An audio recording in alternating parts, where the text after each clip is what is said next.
All right, welcome back to Good Morning Vail. You know, Mondays are always my favorite day of the week, mainly because of this man right here. This is Dan Smith from Friends of Mountain Rescue, and Dan always has the most fascinating stories, and it's because Vail Mountain Rescue, this is an organization of all volunteers, and when people get stuck in the backcountry or get stuck in hairy situations, you're the good guys that come to the rescue. Good guys and girls, it's a whole crew. Yeah, the nice part about it is I don't have to make these stories up. No. They're there. No. But you always have the most fascinating stories for us on yeah. Monday mornings. And you were busy last Yeah, week. we were busy. We only one mission, but it was a busy mission. We had a young lady get stuck on a cliff, and working with fire and with police and with sheriff's office, because once you're a little bit out red sandstone or any of these other roads, you're in sheriff's jurisdiction. So as is typical with anything more, a very simple mission, it takes about 20 people. And this was a climbing mission. We don't get many of those. We train the hell out of them, because it builds skill sets. Almost anything that you do in a climbing mission, some piece of that can be used someplace else. It can be used on swift water, or it can be used on somebody that just needs to have the litter lowered down a little bit. And we're successful in getting the lady off. Ice was a problem. Not very high up, but she was on ice ledge, and ice is pretty hard to get across. So the guys got her down, and the issue was resolved, but it was a 6-hour mission. Wow, 6 hours and at least 20 people. Yeah, from the time the call comes in till the time you're back in the bar and turning the truck off, about 6 hours. Wow. So the people that are on these missions, that's 6 hours out of their life. Right.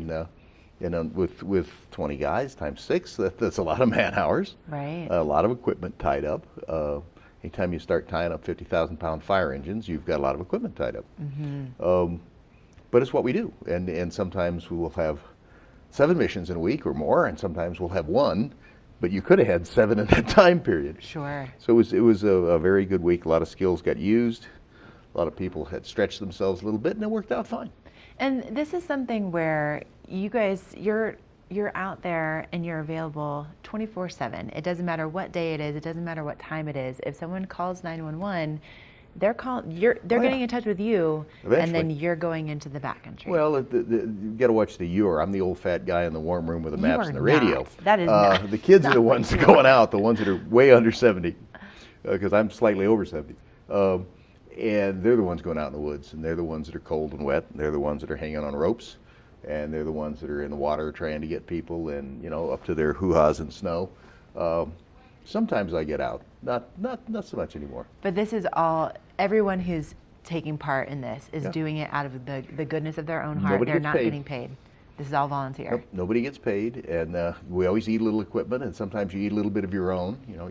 You've got your own harness, and you've got your own beaners and things of that nature, and they get bent, and things get distorted, and you have to go buy new, or oh damn, I left those 3 beaners up the mountain, and how much do you want to climb back up and get them? Not very much is the answer. Right. So you go buy 3 new ones. And Dan, of course, there's just never enough time with you. Will you stick around? Sure. Okay, sure. So we're gonna catch up with Dan a little bit more about just the amazing work that you guys do. But if you want to learn more about Vail Mountain Rescue, vailmountainrescue.org is the website, and that's also where you can go and you can donate to this amazing organization. Because I think for a lot of us, we love getting into the backcountry, whether it's hiking or snowshoeing or snowmobiling or cross-country skiing, whatever it is. And if you ever get in trouble, these are the people that are going to be there to help you. So they need our help to keep their missions going. But we're going to learn more in just a little bit. Right now, we're going to take a quick break, and Michelle has a look at your local weather forecast.